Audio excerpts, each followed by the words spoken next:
Hello, everybody, and welcome to the podcast, Tough to Treat. I'm your host, Susan Clinton, and I will be joining my co-host, Erica Mello, in just a few minutes. I wanted to bring this podcast up because it's kind of an interesting case of somebody who has had shoulder pain for a very long time, and everyone has just been concentrating on the regional aspect of his shoulder and not looking up and down the kinetic chain. I thought this was an interesting case, and I'm pleased to share it with you. This is the beginning of September. Well, actually, we're kind of in the second week of September, and fall is definitely in the air. I've been filming and teaching in Toronto for the last 6 days, and I'm looking forward to returning home. As this podcast is released on Thursday, I want to wish everybody in harm's way from the hurricane on the eastern seaboard to please take care. Thank you and enjoy the podcast.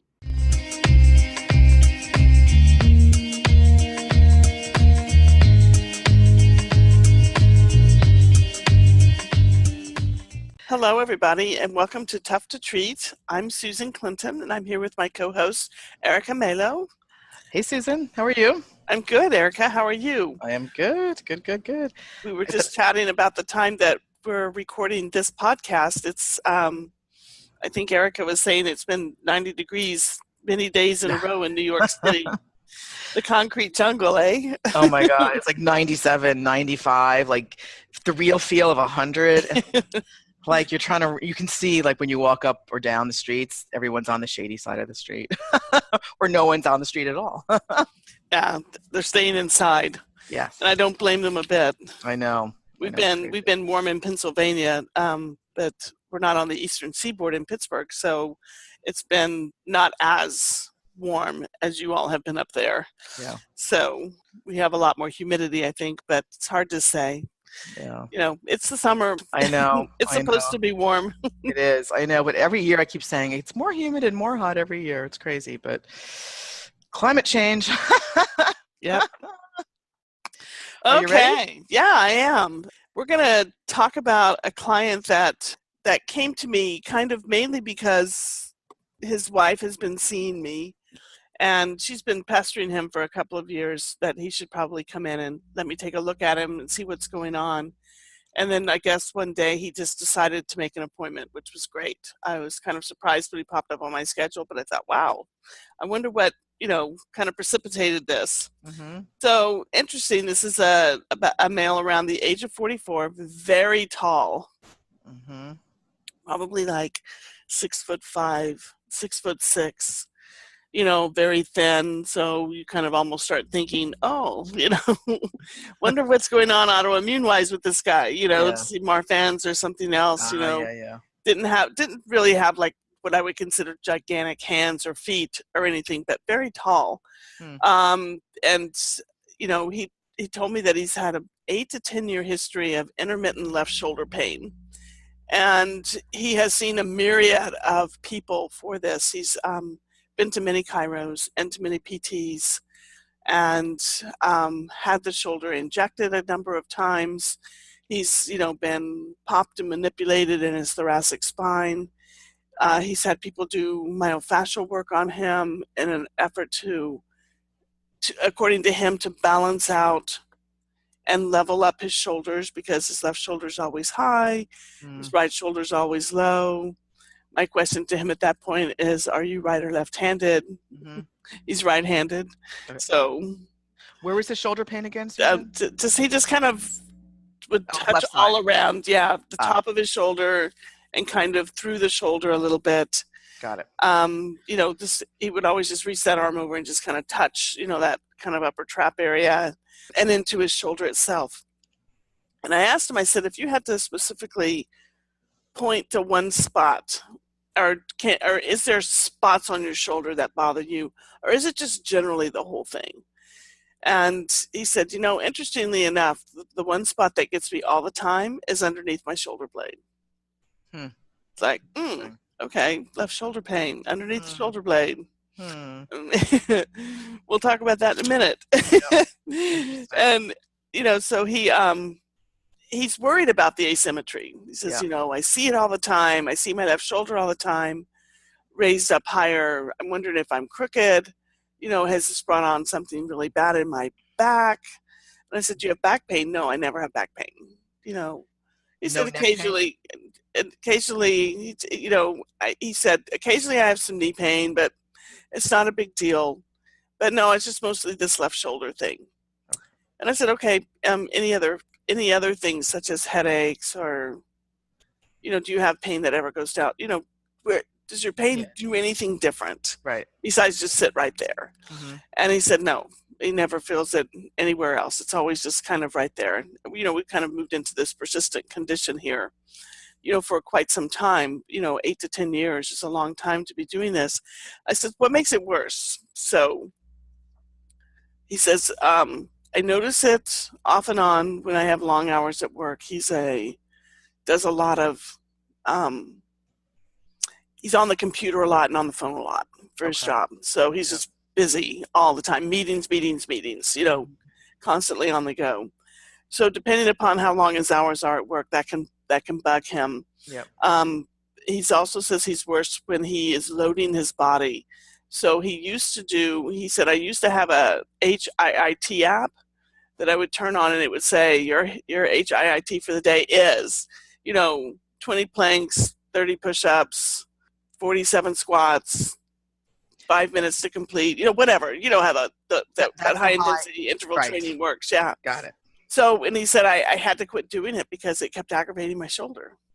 And he said, and it was when I would do things where I had to put my hands on the floor and move my body over my hands that bothered me. And he says, and also carrying my child. He said, my child is 4, but he's very tall for a 4-year-old. And if you look at this guy, you could only imagine. Yeah. He must. And his wife is very tall. I mean, they're Amazons as far as their height goes. So that's funny. So carrying the child, he tends to bring the child over to the right arm a whole lot because that bothers him there.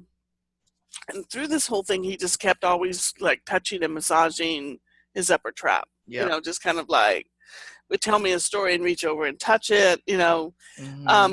I asked him, I said, what do you think is wrong? And he said, well, it's interesting because I'm very frustrated because I can't get this better. And I said, okay, but what do you think is wrong? Yeah.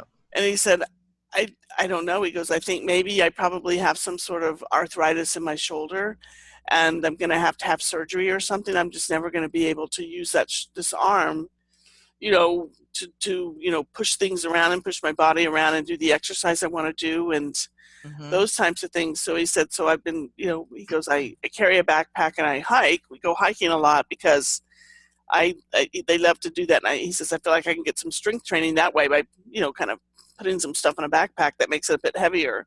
Yeah. So he has to, haul it up and down the hills. And that doesn't seem to bother his shoulder. Just regular walking doesn't really bother his shoulder. If he had to sit in the car a long time, it's hard for him to tell because he says there's always that kind of level of bothersome or pain that goes on, but it doesn't flare driving. it. Yeah. But it doesn't really flare it like, oh, wow, I have to quit doing what I'm doing because that really is bothering it. So he's got this kind of low-level thing. And I think when we were talking, that bothers him more than when he had like, he goes, when I do something, I know I did it and I can figure that out. And he goes, this constant humming of it really bothers me.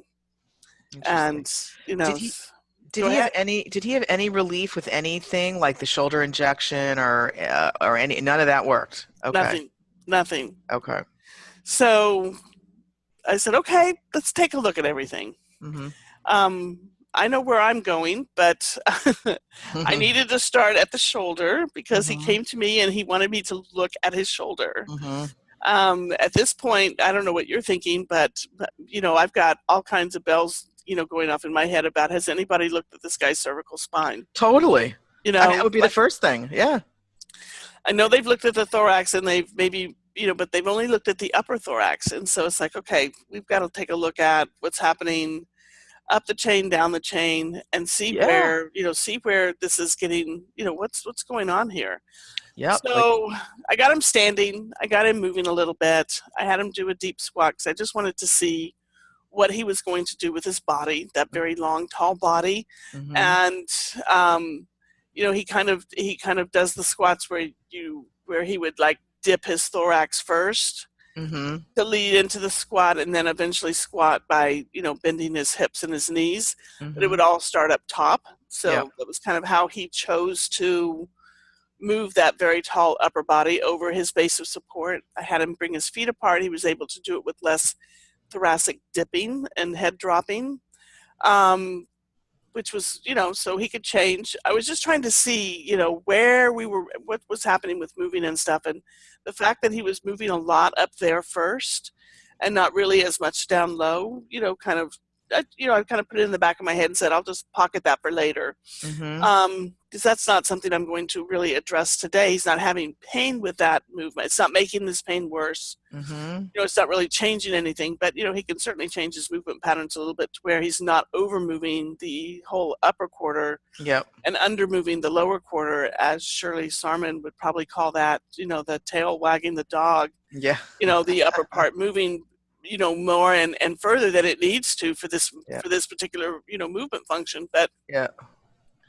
part of that could be that's how his brain is organized, how to handle this very tall upper body over this, very long lower body that is very thin, Mm-hmm. naturally, genetically, just, thin, tall people. Yep. And did some other things. I had him twist, he barely turned his head with twisting around and, didn't use his eyes. Clinically, I see this all the time. I cued him, so I said, just turn around and look at me. Still, he didn't do a lot of movement with his head. But he was kind of twisting all the way up and down. Where he needed to use his head more, he didn't use it, and where he didn't need to use it so much, he used it a lot. It was kind of interesting, So when you had him twist, was it thorax or just the head you had him rotate? I had him. He was standing on his feet. I had him. He's standing. Full body twist, just to kind of get an idea of, just up and down the chain. Where are you moving? Where are you not moving? So, and basically, he just wasn't going to really turn his head a whole lot. Just wasn't willing to do that, Mm-hmm. So I didn't pester with it. I just, I said, do you have any problems with this? Oh, no, not really. Nothing more than usual. But I wasn't doing enough to like, if I probably did it 15 times, maybe it would have brought something on, but I didn't see any point in doing that right at that moment. So sat on the bed and did some twists there. Mm-hmm. And that's when you could really start to pick out particularly in the lower thorax, he just was really not moving a lot. He would his shoulders would come across his body to do the movement, Mm-hmm. but the trunk itself would not do the twisting. Interesting. Yeah, it was interesting. It was like, okay, so over moving the shoulders, not really moving the thorax. The movement should have come more from the thorax and less from the shoulders. Right. The shoulder girdle. It's interesting because I find that with a lot of these tall guys, like the ergonomics, like the seats are not meant for these tall guys or tall anybody, it's just, they have to crouch and lean forward and they get that, typical forward head posture. And because they're so tall, they have to compensate. And especially if they're looking at computers, it's the upper C-spine and the neck. And then they develop these thoracic kyphosis and tightness. And it's really interesting. I mean, I think that, if you're too short or too tall, it becomes sometimes a problem when you have to do a repetitive activity for a long period of time, I think, anyway. Yeah, I like that because, he's trying to mold himself, obviously, into an average world. Yeah. And, he's never going to be an average height and, everything is always going to be different. We'll get to a little bit of what we talked about with his ergonomics in a few minutes because it's interesting you brought that up because it was certainly in the back of my head, too. It's like, this bothers him at a long day at work, but he's got a lot of variance at work because he's in meetings. But the one thing stays the same, the name of the game stays the same, is that it's always from a seated position.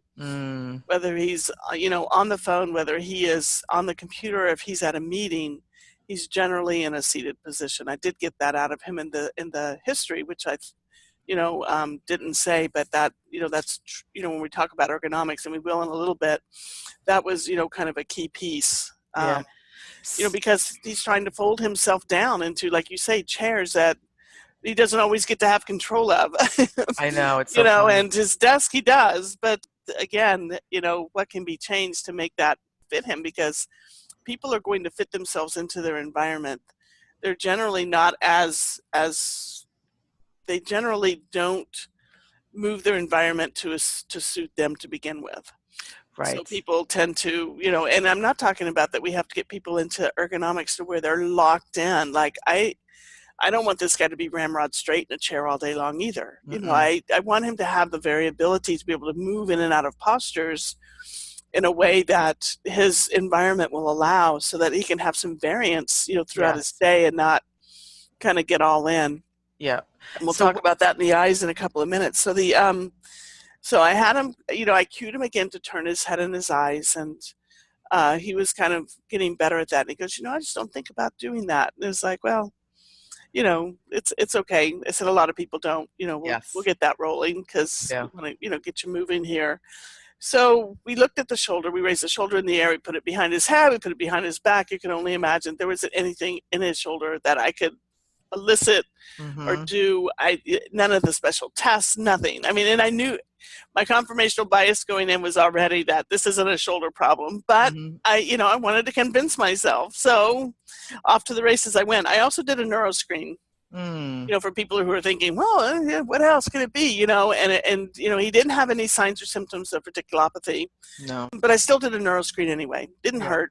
Quick, light touch, dermatomes, myotomes, relatively fine. You say, oh, when we got up to doing the deltoids, out, he's like, well, a little bit there, maybe, but really nothing that, stood out. So the neuro screen was pretty clean. Yeah. No Well, history of dropping things and, the hand not working, or, having arm pain with mm-hmm. any of his activities at all. It was always just kind of in the shoulder. I think people who have that upper trap, they point to their upper trap, Mm-hmm. they're always going to be leading with that, even if Yeah, it's not their shoulder as the issue. right. They're just going to do upper trap lift. Oh, it's a little sore. And that people, leads people down the route. Oh, it's a shoulder. But you see a lot of that in neck patients too, Mm-hmm. and any other diagnosis. They just do a strategy. They lift their shoulders, and that's that. Because he's been doing it for years, probably eight Yeah. to 10 years. He's had this thing, so he's compensated. So Yeah. And so we talked a lot about that when he was talking about the asymmetry. yeah. That was my chance to jump in and do a little bit of, just, kind of like, you're worried about this. Let's discuss this a little bit, because it's, this is a fear thing for him. This is kind of driving, it's one of those scary things for him that could be driving a piece of his pain. And we Mm-hmm. talked about it. I said, it's interesting when you have something that you have a pain response to, your muscles have a response as well. And some of them tend to over recruit. Others tend to under recruit. And so you get kind of an imbalance, a discoordination around your shoulder, because you have some muscles that are really trying to run the show, all of it. And the other ones are kind of like, hey, peace out. If they're going to do all that work, I can't fight it. I'm just not going to do it. Yeah. And, so I got him kind of thinking a little bit like, oh, okay. And I said, let's keep going, and let's see if we can't figure out and maybe get, these muscles that are overworking to stop working so hard, and the ones who aren't working, let's invite them onto the playing field. But first, let's just kind of do, and then we went into the movement stuff and that kind of thing. So I just decided that, he was talking about this, and, still, and so I just put my hands, I was going to put my hands on his thorax and have him move his shoulder around and see if it made a difference. And I just said, no, I'm going for the head. I'm just going to go, so I got on his head, and I just did some compressions down into the system. Didn't really change anything. So it's like, and it wasn't acute and irritable, so I wasn't really expecting it to. I just wanted to see what would happen when I loaded, So you mean from the just top down. Yeah. like a head, you put the Yep. hands on top of the head and you Put the hands, compress, like a yep, compression test. exactly. Got it. Loading from the top down. Yeah. And then I just put my hands right underneath the occiput on both sides and did a lift. Interesting. And I just sat there for a second, well, more than a second. I was just talking to him, and I said, sometimes, we're tall, and, sometimes the positions, because the head and the neck and the shoulder all work together, because I think he was kind of wondering what I was doing. And I said, how does that feel? And he sat there for a few seconds, and he moved his shoulder around, and he kind of adjusted a little bit and, shimmied it back and forth. And he said, I don't have the pain anymore. Aw. It was like, oh my, you know, it Thank was like, God. yes, because it was like, wow, look at that, you know, I'm magic. And it was like, okay. And he goes, Yeah. why is that? And I said, well, loading seems to bother you. This is a way to deload, you know, or take Mm-hmm. the load off. And it's good, Yep. you know, I said, some of this could just be, I said, maybe in the beginning, your shoulder, you had a, you know, something happened. I'm not saying that this didn't ever start in your shoulder. I'm just saying that now your shoulder is moving fine, that where you're being hung up is somewhere up here in your neck. Yep. And by just doing this lift tended to make you feel better right away. So Mm-hmm. let's go with that. Yep. Because if we can do some things and get you into some positions to where you can unload your neck and feel better, that's Mm-hmm. going to be really important. I didn't tell you that it was one of those things that came in that said, I'm going on vacation, and so I want to feel better when I'm on vacation 1 week from now, right? Right. Don't you love how they do that? Exactly. I'm leaving in a week, Oh. so, you know, and I'm really busy, but I took time off today to come in and do this. So it's like, okay, I've got, you know, this time with him. Let's get it, you know, the best things for his buck, you know, as I said, Sure. you know, I realize your goals are that you want to be able to load and do this kind Mm-hmm. of exercise, but first we have to get this to settle down. Yep. And that means Yep. changing some patterns and some things. However, we know that we can get you to feel better right away if we do some of these things. So I had him, and I do this in my courses as well. I laid him down and lined up his airway, you know, like I do Yeah. with the pillows and the stuff, and got Mm-hmm. him in a great position. And I said, how do you feel? He goes, I don't ever sleep on my back because it bothers me. This is the first time I've been able to lay on my back and feel really good. So for the listeners, you put pillows under the knees, under the head. So Yeah, so I always, you know, just because it feels good to have a pillow under the knees. yep. This isn't going to be a position he's going to sleep in for 8 hours. You know, he's Yep. a side sleeper, and we did move over to his side to get him sorted out Yeah. so that he wouldn't have the pain in sleeping either. So I just look at how they are, and with him on the table, when he would lay down flat, you know, his head would kind of crane Yes. backwards, and Yes. it was hard for him, and it didn't feel good. You know, it was Mm-hmm. going into compression in his upper cervical spine Yep. and CT junction area, and you know, he wasn't able to do well that way. So all I did was put a pillow under his shoulders and his head, and then I kind of lifted the head up a little bit more with a folded towel, and just got him in a position to where his neck was long and his head was kind of lined up. And if you imagine the airway from like the back of the throat down into the chest, you can kind of almost see when you get him up out of that position that I took a kink out of the airway and just Yeah. made it a little bit easier, more efficient for him to breathe, you know, and his breathing got a little bit easier and he felt better. You So know, this, I'm sorry, Susan. that's Go ahead. okay. Go ahead. No, No. it's funny because when I have if I've had a few patients recently who have had issues in their neck, and it's definitely their neck, and you lie them, no pillows, nothing, and they're completely in this upper cervical extension, really compressed, and I have them voice, and their voice changes so much when they're with this compression pattern. Then you unload them and put some pillows, their voice changes. Yep. The phonation changes, right? Right. I think that's fascinating. Because the airway is open and they're able to access it a lot more efficiently. Yeah. So there's not a strain in the airway anymore. That's why I use a lot of voice and breath with stuff I do. Yeah, that's awesome. That's really good. Yep. So I got him into that position. So here's a laying down position. Here's, my goal was, let me get this guy decompressed enough with several positions so that he can access this at different points during his stay. Mm-hmm. So we got that. He wanted me to take a picture. I did. Here you go. Take it with you. We did a couple of things. I got him to do, like, in yoga, I think they call it ragdoll. But basically, I just had him bend over at the hips and, cross his arms and let them just relax, and his head come down and relax and get into a position where he could, like, invert, turn his head upside down. Yep. And that felt good. He liked that. So yep. Almost like on your all fours too, dropping your head down on all fours. Yeah. So, but I just actually not on all fours though, but I had him standing and do it. Yeah. No. And so we kind of just translated that into a child's pose position that suited him so that, he could get his neck longer. And all Well, this was designed to get the neck longer, to yep. get it out of, just decompress it a little bit, get it out of all that compression that it's been sitting in for all of this time. And remember, this is a very tall guy. Mm. So he's never had permission really to be as long and tall as he Yeah, is. I It's know. like I basically was trying to give his neurological system permission to be To tall. be taller. Yeah. Yeah, Yeah. don't be slumpy. You're a Yeah. tall, great looking guy. Be that. Mm-hmm. Um, so we did that. We did the lean over. We did the child's pose. We did the laying down piece, which was huge for him because he struggles Mm. with laying down and finding a comfortable position so he can lay down and get things to settle down. Yeah. And then I had him turn on his side and I said, "Show me how you sleep." And we just kind of played around with some stuff to where he could kind of get his head and neck in a good position, and it felt better.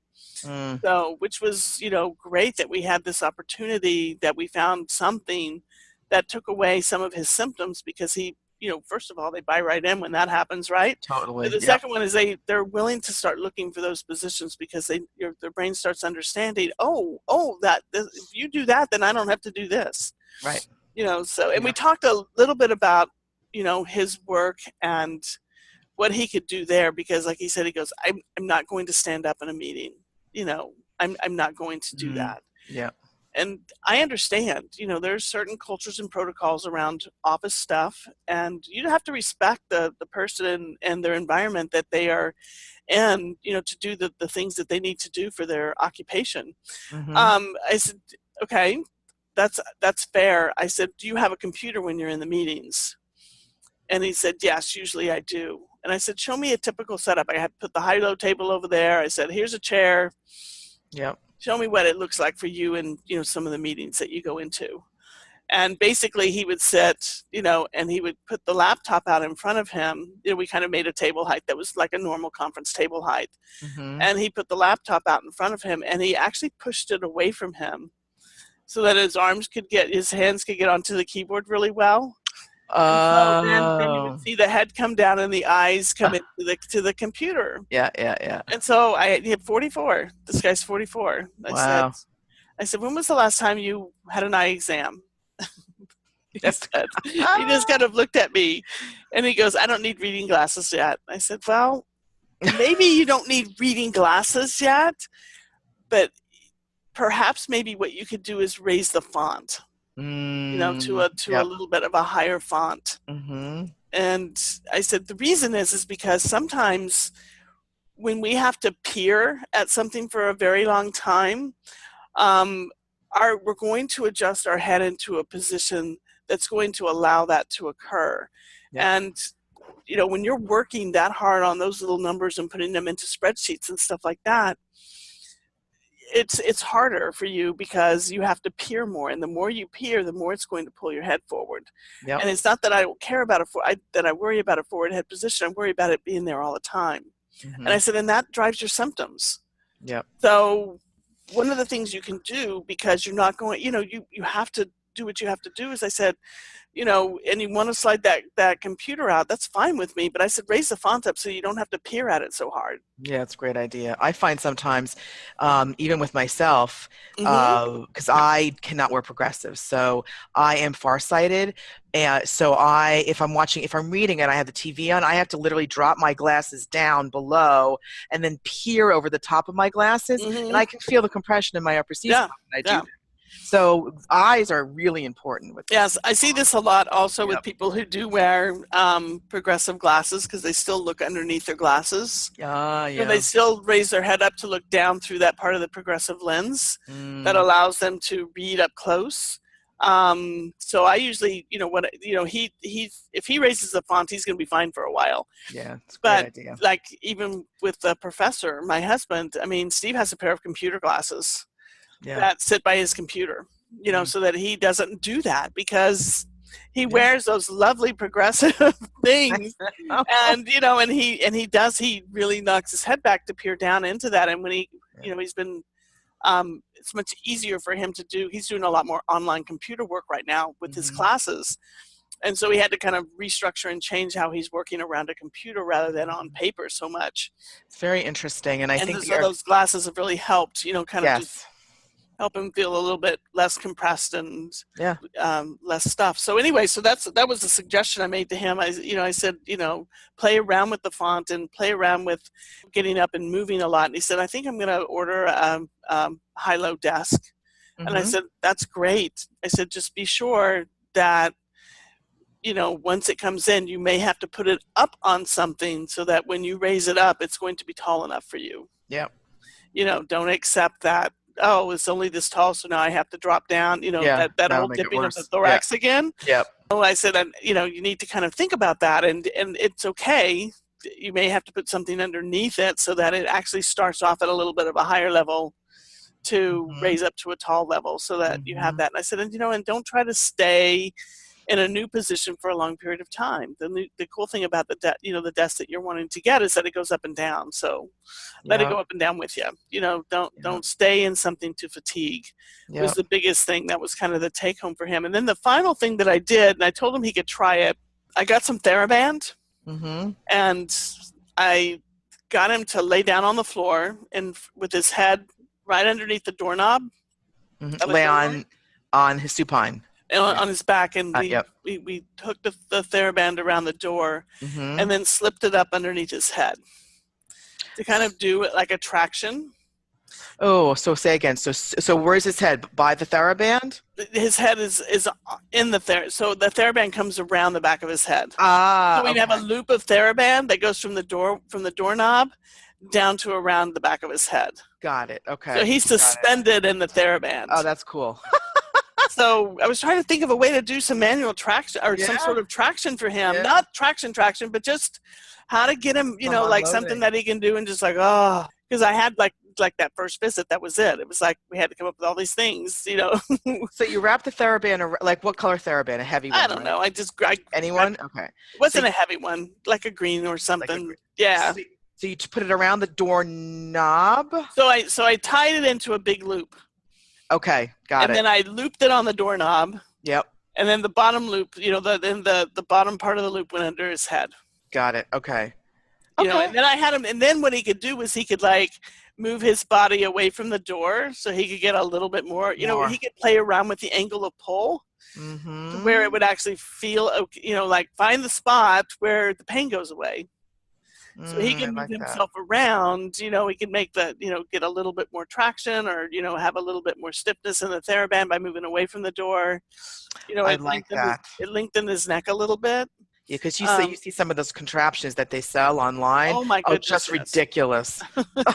It's like it looks like the person's going to be, they're hanging themselves with a right. Anyway, so I sent him home with that, and I didn't have the highest hopes he was going to try that because it was a little bit of a.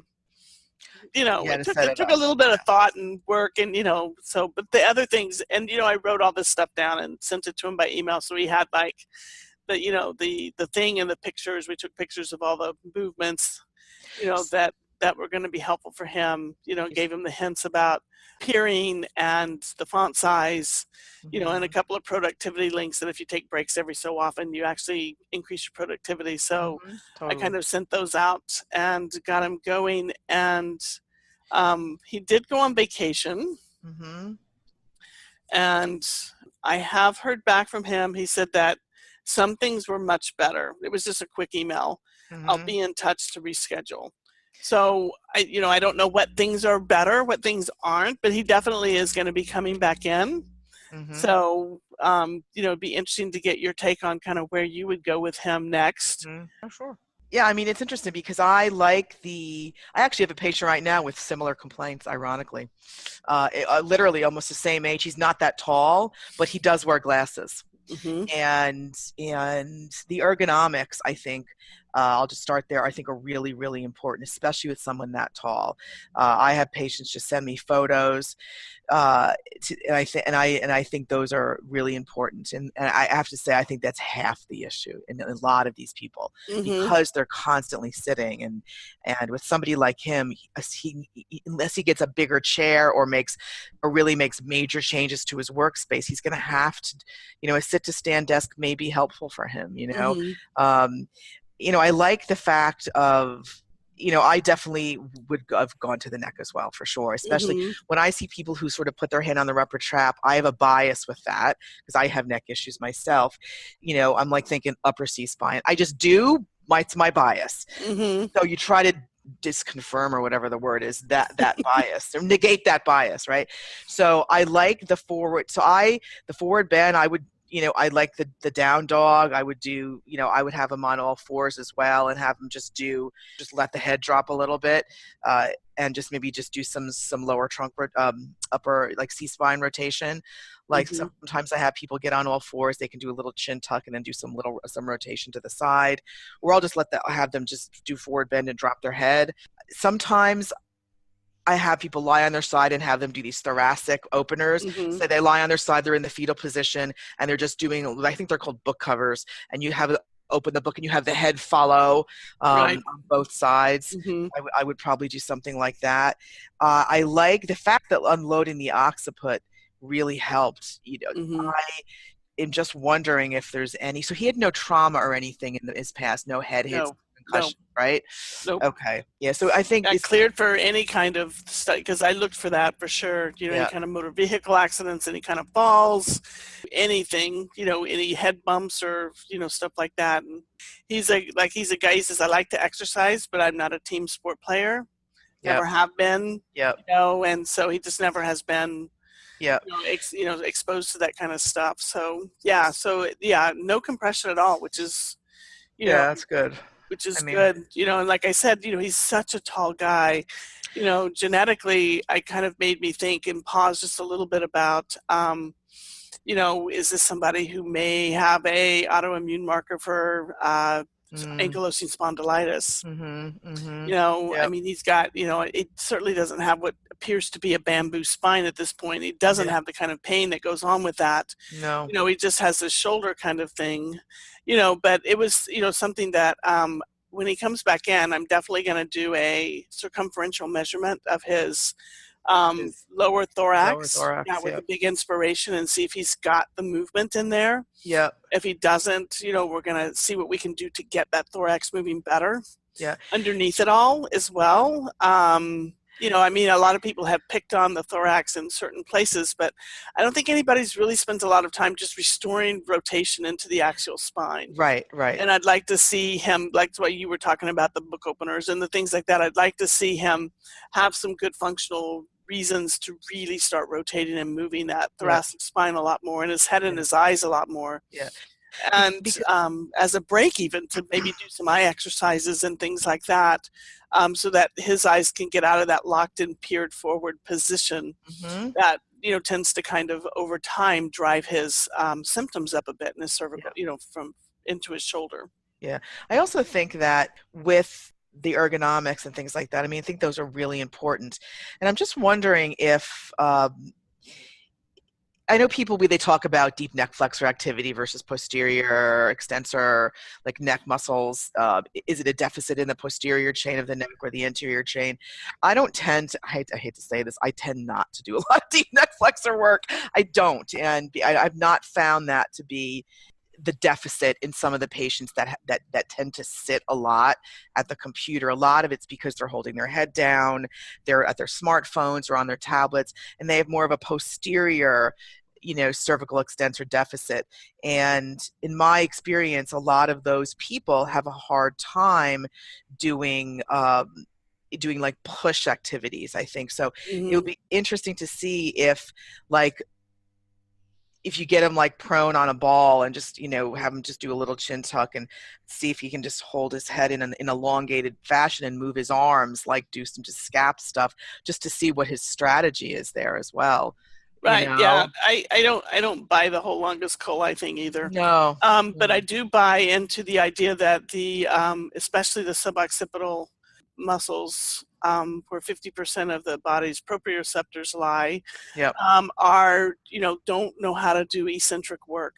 Yes. And so restoring eccentric work to that area is super important, as Yes. well as elongation and being able Yes. to actively elongate, because that's the rotatories muscles, which is the multifidus of the cervical spine. Mm-hmm. And those muscles, when activated, can actually lengthen the spine. So Yeah. it's what we're after. And so in all fours, like you were talking about, I'm gonna actually put my hands on both sides of his head and just Mm-hmm. take him into a lengthening position and get him to learn to hold that. Hold that. And Exactly. and then teach him how to do that in sitting, so that when he sits up, he can come out of compression and maybe grow tall, Mm-hmm. rather than coming out of the sitting position and going into a craning of his neck position or Mm-hmm. something that's continuing to make Yeah. his symptoms fire off. Yeah. So Because no heading one's. into all those directions is where.